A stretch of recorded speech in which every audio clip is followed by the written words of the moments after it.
مسلم league نون ایک بار پھر سے عدلیہ پر حملہ آور ہے۔ چیف جسٹس عمر عطا بندیال کا نام لے کر انہیں بدنام کرنے کی گھناؤنی کوشش کی جا رہی ہے۔ بولے ایک بار پھر حکمران ٹولے کی راہ میں سب سے بڑی دیوار بن گیا اور ان کے مکروہ عزائم کو ناکام بنایا۔ عدلیہ کی حمایت کرنے کی پاداش میں بول کے خلاف انتقامی کارروائیاں کی جا رہی ہیں، لیکن بول عدلیہ کی عزت کے لیے پہلے بھی کھڑا تھا، اب بھی کھڑا ہے اور آگے بھی کھڑا رہے گا۔ کام کرنے کی منظم سازش نون لیگ مخصوص صحافیوں اور چینلز کے ساتھ مل کر ایک بار پھر معزز عدلیہ پر حملہ آور ہو گئی اور یہ مرحلہ وار جاری رہے گا، یہاں تک کہ سپریم کورٹ کے چیف جسٹس عمر عطا بندیال تک کا نام لے کر انہیں بدنام کرنے کی کوشش کی گئی۔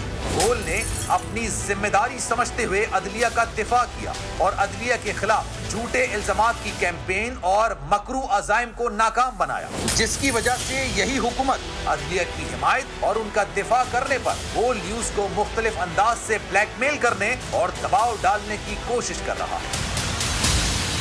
ایگزیک کیس، جس میں ایگزیک کے خلاف کبھی نہ کوئی گواہ ملا اور نہ ہی کوئی ثبوت ملا، اسے بھی خارج کرنے کے بجائے مزید طول دی جا رہی ہے تاکہ بول کو عدلیہ کی حمایت کرنے سے روکا جا سکے۔ انویسٹیگیشن آفیسر نے معزز سندھ ہائی کورٹ میں اپنے بیان میں یہ واضح طور پر کہا کہ ایگزیک کی تمام ٹرانزیکشنز اسٹیٹ بینک کے ریکارڈ میں مکمل طور پر رپورٹ کی گئی، یہاں تک کہ اس حوالے سے اسٹیٹ بینک نے اس ریکارڈ میں کسی بھی قسم کی بے ضابطگی کی نشاندہی نہیں کی۔ تحقیقات کے بعد ایک فورنسک ایکسپرٹ سمیت متفقہ طور پر یہ نتیجہ اخذ کیا گیا کہ ایگزیک کی جانب سے کسی بھی قسم کی کوئی بے ضابطگی یا غیر قانونی چیز نہیں کی گئی۔ ایگزیک کے پاس اس کاروبار کو چلانے کے لیے تمام مطلوبہ لائسنسز موجود تھے اور کوئی بے ضابطگی اور غیر قانونی چیز نہیں عمل میں آئی، یہاں تک کہ تمام قانونی تقاضوں کی مکمل طور پر تعمیل کی گئی۔ حقیقی طور پر کسی بھی قسم کا کوئی جرم کیا ہی نہیں گیا۔ مختصراً اگر ہم بات کریں تو ایگزیک کا تمام کاروبار، ان کے تمام کام قانونی ہیں اور ان کے پاس تمام کے لائسنس بھی موجود ہیں۔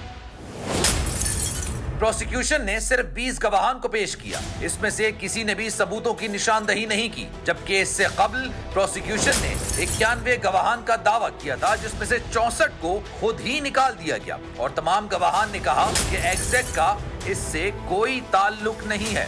ان تمام بنیادوں پر ایگزیک نے بریت کی درخواست فائل کی۔ سپریم کورٹ کے آرڈر کے مطابق یہ درخواست کیس میں کسی بھی موقع پر فائل کی جا سکتی ہے، لیکن جب جج احسان علی ملک کے پاس یہ درخواست فائل ہوئی تو انہوں نے کہا کہ بالکل یہ درخواست کسی بھی وقت دائر کی جا سکتی ہے، لیکن اس وقت یہ نہیں سننا چاہتا، اور انہوں نے اس کے علاوہ سارے گواہان کو ایک ساتھ ایک ہی دن پیش کرنے کا کہہ دیا، جبکہ بریت کی دوسری درخواست انہی کی عدالت میں پینڈنگ تھی۔ 3 درخواستیں انہیں بغیر کہے سنے رد کر دی۔ اس طرح کیس میں نہ فیئر ٹرائل کیا گیا اور نہ ہی قانون کی پاسداری، بلکہ قانون کی دھجیاں اڑا دی گئیں۔ اس پر جج احسان علی ملک نے سپریم کورٹ کے چیف جسٹس عمر عطا بندیال صاحب کا نام لے کر حوالہ دیا کہ ان کے خط کی وجہ سے میں یہ کہہ رہا ہوں، جو کہ انہیں بدنام کرنے کی سازش کا حصہ ہے۔ ہم یہ سوال کرتے ہیں، کیا واقعی ایسا کوئی خط آیا تھا؟ مدعی اور تفتیشی کے اعترافی بیانات کے بعد بھی کیا اس کیس کو چلتا رہنا چاہیے؟ کیا عدالتوں میں کیسز اسی لیے پینڈنگ رہتے ہیں کہ غیر ضروری چیزیں کی جاتی ہیں؟ ایگزیکٹ کے خلاف ان سب چہروں کو بے نقاب ہونا چاہیے جو اس کے پیچھے تھے، اس کے بعد ان کے خلاف مقدمہ درج ہونا چاہیے۔